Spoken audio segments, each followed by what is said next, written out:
মানে একটা আরশোলা দেখে মানুষ কি রকম করতে পারে। একজন ওখানে গাইস আর একজন এখানে হাতে কি অস্ত্র জুতো। এই অস্ত্র নিয়ে দিকে যুদ্ধে নামে সে নিঘাত হারবেই হারবে শিওর।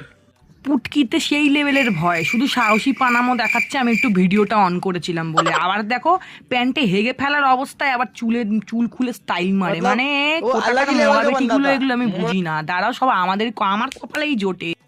একটা ভিটু আর একটা ভিটুকে আবার ভয় দেখায়।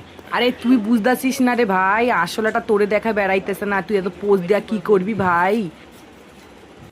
আপনাদের অনেকেরই হয়তো ঘরটা দেখে মনে হবে যে জঙ্গল বাড়ি, বস্তি বাড়ি। হ্যাঁ ইয়েস, একদম ঠিক বলেছেন, এটা হচ্ছে একটা বস্তি বাড়ি, একটা জঙ্গল বাড়ি। তাই জন্যই তো এর মধ্যে একটা আরশোলা আমরা ফাইন্ড আউট করে ফেলেছি। এই যে আরশোলা আমরা ফাইন্ড আউট করে ফেলছি, এটা দেখুন কি হয়।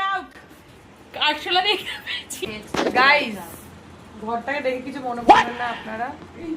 আপনারা একটা আরশোলার ঘরটা দেখুন, হত্যাকাণ্ড যেটা সাক্ষী হচ্ছে আমরা তিনজন আর এই যে মার্ডারার।